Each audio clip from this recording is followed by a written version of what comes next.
Hello friends, आज हम NCERT class 10 history के chapter the making of a global world का 31st मॉड्यूल पढ़ेंगे।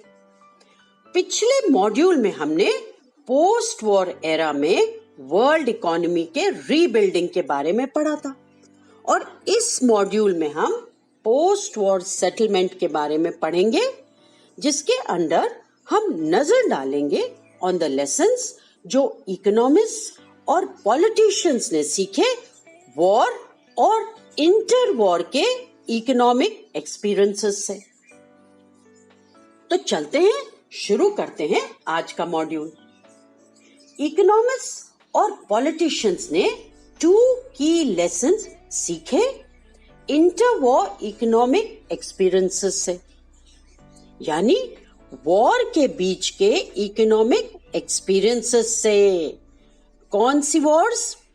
Of course first world war और second world war. तो ये लेसन्स क्या थे?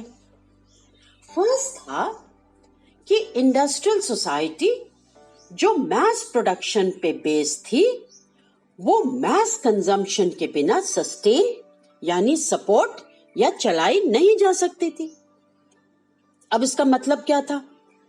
इसका मतलब था कि वो सोसाइटी जिसकी इकोनॉमी मैस प्रोडक्शन या लार्ज स्केल प्रोडक्शन पे बेस्ड थी, वो सिर्फ तभी चलाई जा सकती है अगर उन large amount of produce goods को लार्ज स्केल पे या लार्ज अमाउंट ऑफ पीपल खरीदेंगे, यानी अगर वहां मैस कंजम्पशन हो। लेकिन मैस कंजम्पशन को इंश्योर करने के लिए हाई और स्टेबल इनकम्स की नीड थी, क्योंकि जब लोगों के पास हाई इनकम्स होंगी, मतलब उनके पास ज्यादा पैसा आएगा, तभी तो वो उसे स्पेंड करेंगे और ज्यादा चीजें खरीदेंगे। मगर इनकम्स स्टेबल नहीं हो सकती थी अगर एम्प्लॉयमेंट ही अनस्टेबल हो। थस स्टेबल इनकम्स के लिए स्टेडी और फुल एम्प्लॉयमेंट भी रिक्वायर्ड था।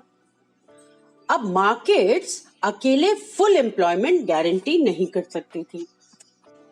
देयरफॉर गवर्नमेंट को स्टेप इन करके प्राइस, आउटपुट और एम्प्लॉयमेंट का फ्लक्चुएशन यानी ऊपर नीचे होना मिनिमाइज करना था। कहने का मतलब ये है कि इकोनॉमिक स्टेबिलिटी सिर्फ गवर्नमेंट के इंटरवेंशन या इन्वॉल्वमेंट से इंश्योर की जा सकती थी। ये तो हमने बात की पहले लेसन की। आप समझते हैं दूसरा लेसन। सेकेंड लेसन रिलेटेड था एक कंट्री के इकोनॉमिक लिंक्स जो उसके आउटसाइड वर्ल्ड के साथ थे।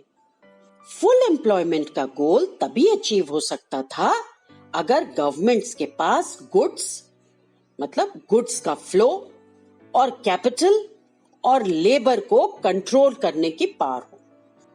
अब फ्लो ऑफ गुड्स क्या होता है? फ्लो ऑफ गुड्स एक कंट्री के अंदर गुड्स की मूवमेंट को कहते हैं, यानी लेबर और कैपिटल यूज किया जाता है गुड्स बनाने के लिए और फिर मनी से ये गुड्स परचेज किए जाते हैं। तो गवर्नमेंट को इस प्रोसेस पे कंट्रोल होना चाहिए। तो ये था सेकेंड लेसन। तो बेसिकली हम ये कह सकते हैं कि post war international economic system का जो मेन एम था, इकोनॉमिक स्टेबिलिटी और फुल एम्प्लॉयमेंट को इंडस्ट्रियल वर्ल्ड में प्रिजर्व करना या बनाए रखना। अब इसका framework United Nations monetary and financial conference में अग्री अपॉन किया गया था, जो जुलाई 1944 में यूएसए में न्यू हैम्पशायर के ब्रिटन वुड्स में होल्ड किया गया था। हम इस ब्रिटन वुड्स कॉन्फ्रेंस के बारे में अगले मॉड्यूल में डिटेल में पढ़ेंगे। तो तो आज हमने क्या किया, इसको एक क्विक रिवीजन कर लेते हैं कि इकोनॉमिस्ट एंड पॉलिटिशियंस ने 2 की लेसन्स ड्रॉ करे from inter war economic experiences. और ये 2 क्या थे? फर्स्ट, कि एक इंडस्ट्रियल सोसाइटी जो बेस्ड है ऑन मैस प्रोडक्शन सस्टेन नहीं कर सकती थी विदाउट मैस कंजम्पशन। और मैस कंजम्पशन कब हो सकता है? जब लोगों के पास इनकम्स हो। और इनकम कब होती है? जब उनके पास एम्प्लॉयमेंट होता है। तो there was a need for high and stable incomes to ensure mass consumption. Or incomes cannot be stable if employment was unstable. Or stable incomes also required steady and full employment. अब markets जो थे वो नहीं guarantee कर सकते थे full employment. तो क्या है? The government had to step in. किस लिए? To minimize fluctuations in price, output and employment. और economic stability तभी आ सकती है through government intervention. ये था first.